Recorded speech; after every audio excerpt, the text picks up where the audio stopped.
Buenas noches. Muchas gracias por estar nuevamente con la edición del programa Plataforma de los días miércoles, en el cual abordamos de manera crítica los temas de la realidad económica y social de nuestro país y del mundo. En esta ocasión quiero referirme al contenido del último informe del Fondo Monetario Internacional sobre El Salvador, que está contenido en las conclusiones y recomendaciones del directorio del Fondo Monetario Internacional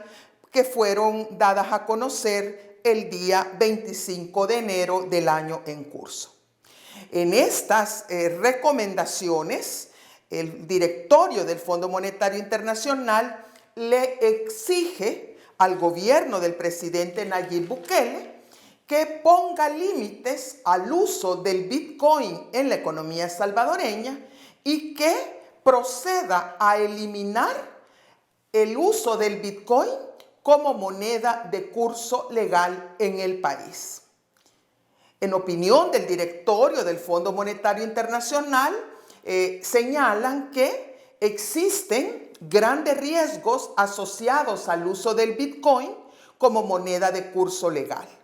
Y estos riesgos se refieren a riesgos para la estabilidad financiera, riesgos para la para la integridad financiera, riesgos para la protección de los derechos de los consumidores y sobre todo y principalmente representa riesgos para el manejo de las finanzas públicas. El comunicado del directorio del FMI ha encendido las alarmas en los bancos, en los inversionistas privados y en las agencias calificadoras de riesgo, tales como la calificadora Moody's y la calificadora Fitch Rating. Esto es así debido a que el mensaje que el Fondo Monetario Internacional le está mandando al gobierno salvadoreño no puede ser más claro y no puede ser más directo. El FMI, a través de su directorio, le está diciendo al gobierno de El Salvador: o ustedes dejan de usar el Bitcoin de forma obligatoria,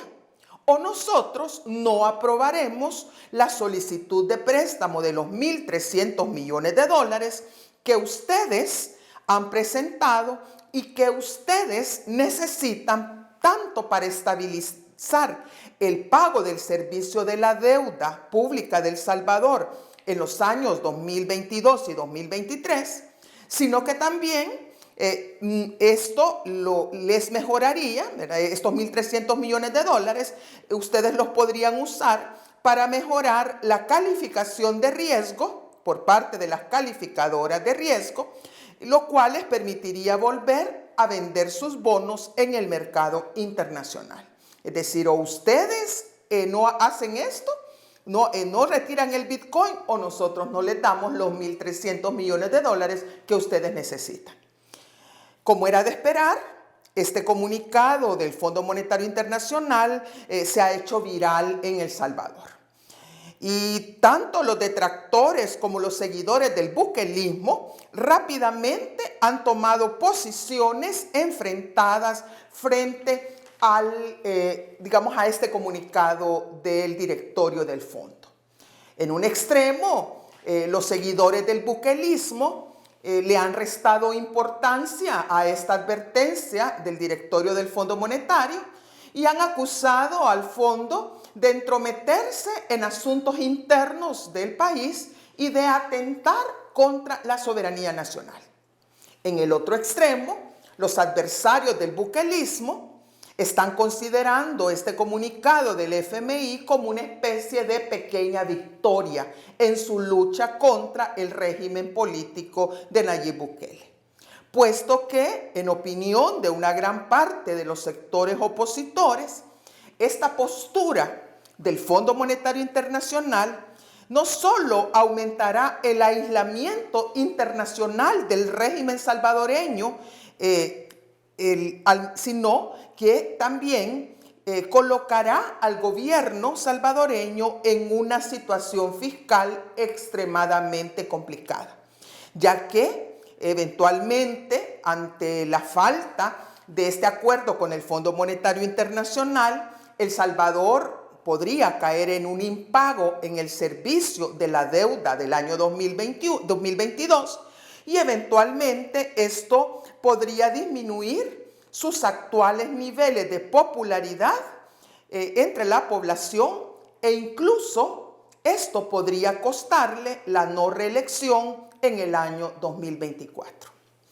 Este sector de la oposición salvadoreña, que por cierto incluye a algunos sectores que se autodenominan de izquierda,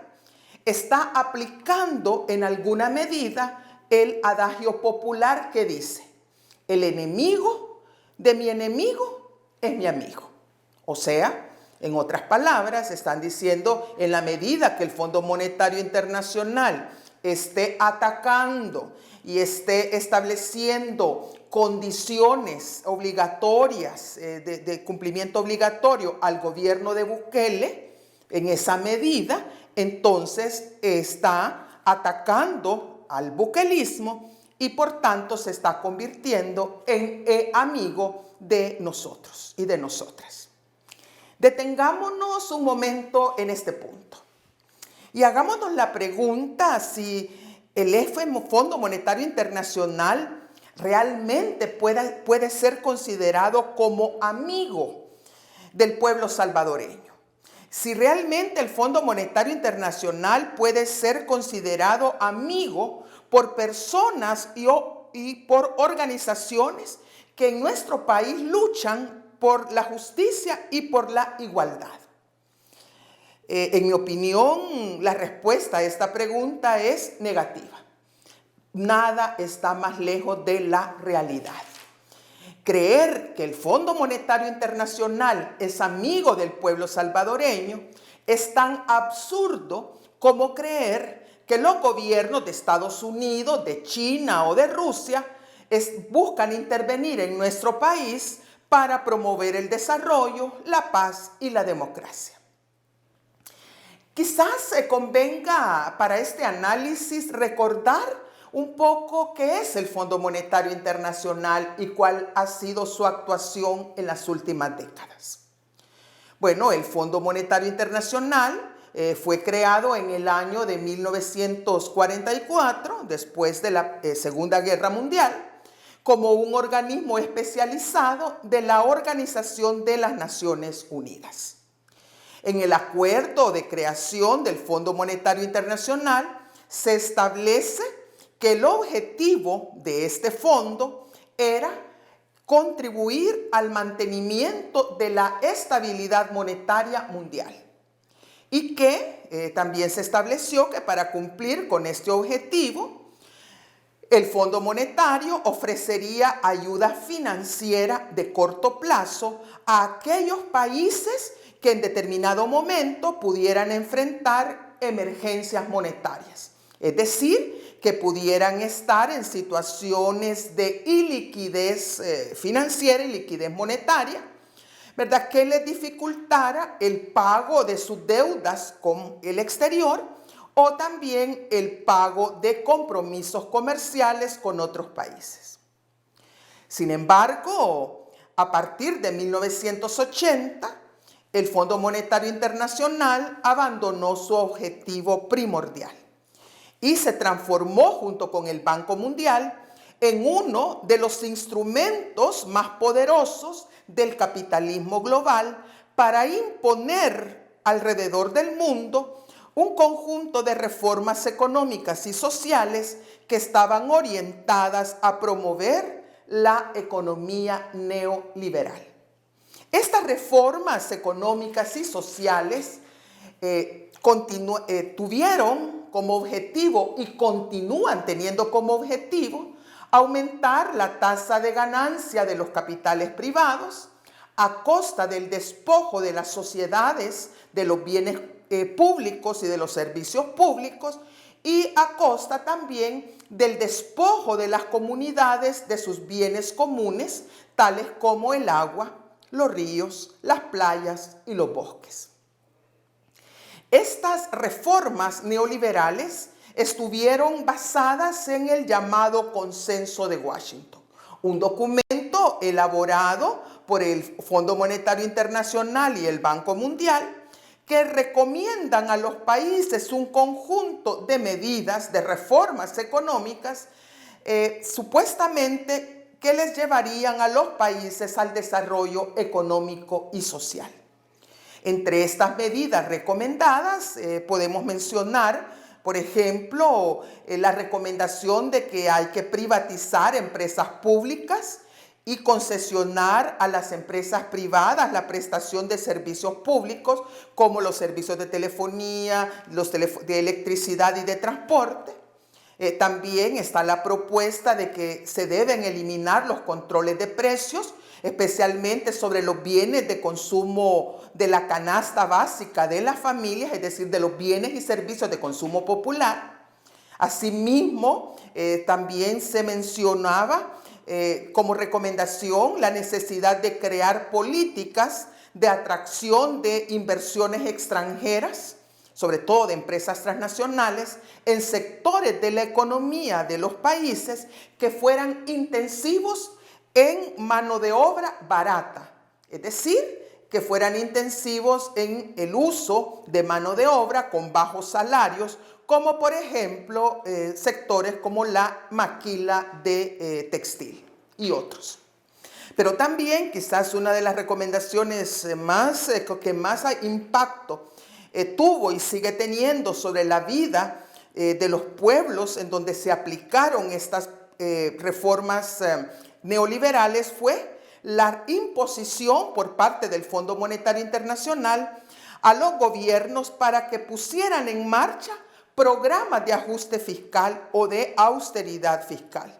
los cuales no son más que una propuesta para disminuir el déficit fiscal de los gobiernos mediante la disminución del gasto corriente, es decir, pero principalmente la disminución en los presupuestos del área social como educación, como salud y otros, y mediante el incremento en los impuestos que pagan las mayorías de la población. En un primer momento, las reformas propuestas por el Fondo Monetario Internacional y por el Banco Mundial fueron puestas en marcha en los países de América Latina y de África. Pero luego, a partir del año de 1990 y después del colapso de la Unión Soviética y de todo el mundo llamado socialista, de todos los países socialistas de Europa Oriental, también el Fondo Monetario Internacional empezó su actuación en estos países. Primero se aplicaron las recomendaciones del Fondo Monetario a Rusia, después a Polonia, después a Hungría, luego a Rumania y así consecutivamente.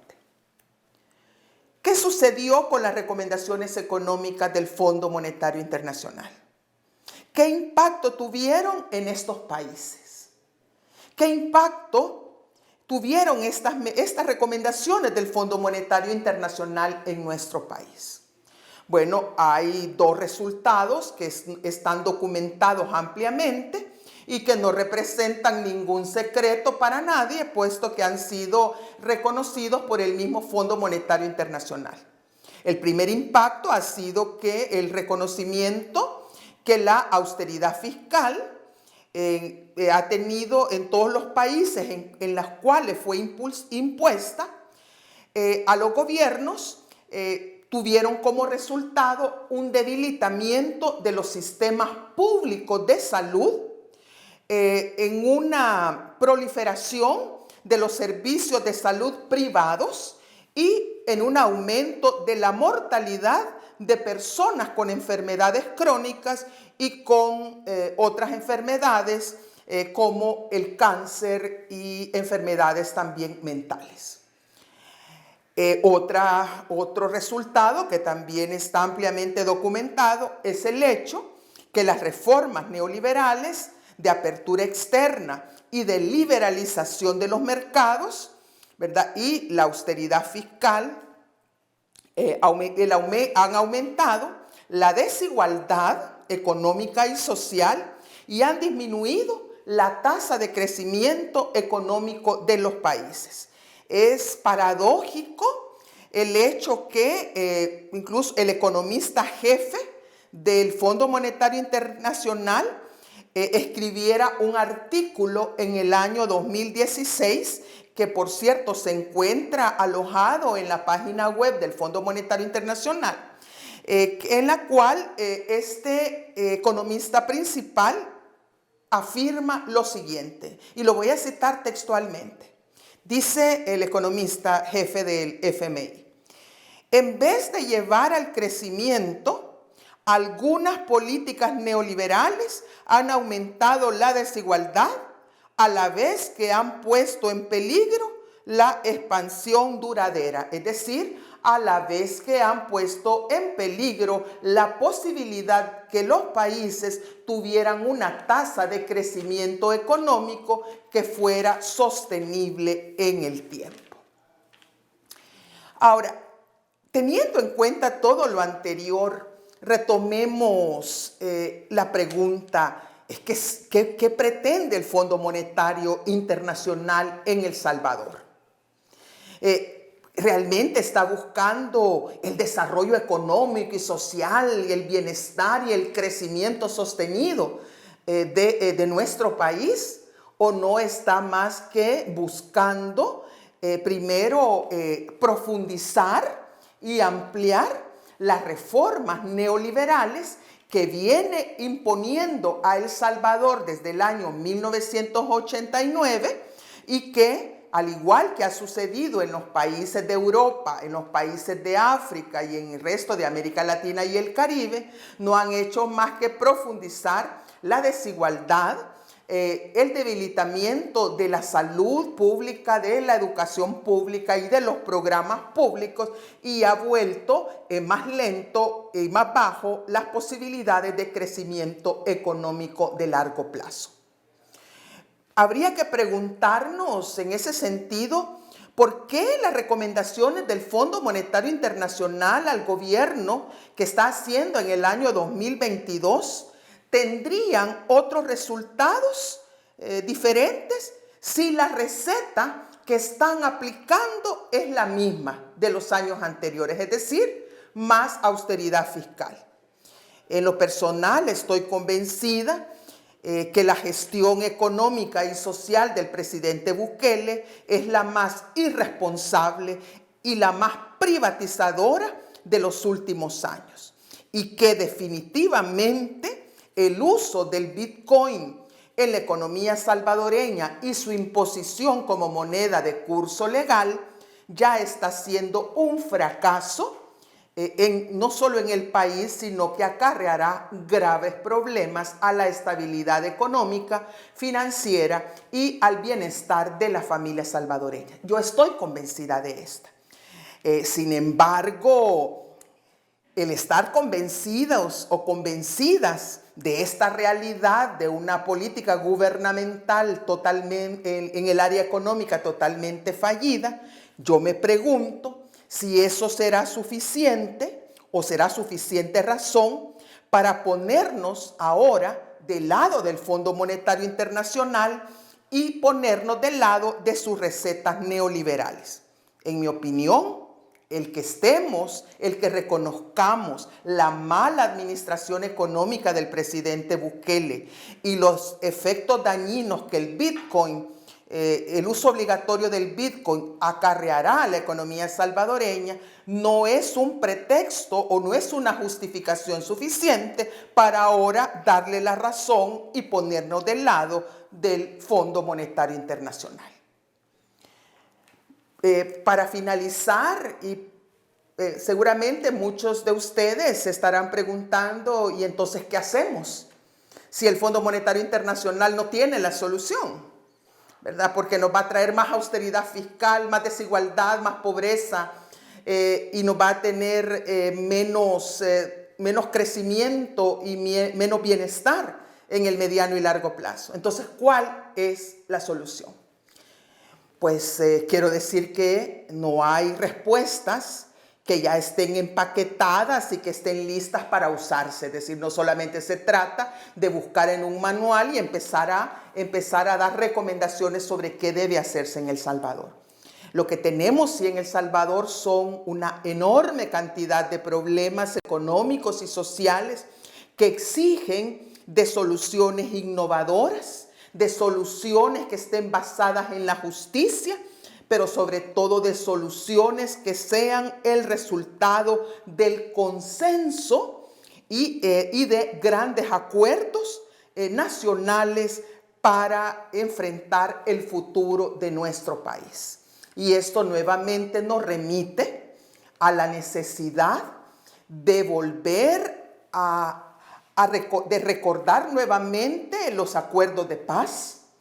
a recordar nuevamente que ahí hay una deuda de los acuerdos de paz en materia económica y social, y que probablemente esta crisis por la que atraviesa la economía salvadoreña y ante la incapacidad del gobierno de solucionarla y los intereses oscuros que están detrás de estas intervenciones del Fondo Monetario Internacional y de otros agentes extranjeros, no será más bien el momento que el pueblo salvadoreño, que la sociedad civil, que las universidades, que las iglesias, que el sector laboral, la clase trabajadora, finalmente se tome en serio la necesidad de ponerse de acuerdo sobre los problemas del país que deben ser solucionados y sobre las medidas de consenso que deben ponerse en marcha para sacar a nuestro país adelante. Buenas noches y muchas gracias por su atención.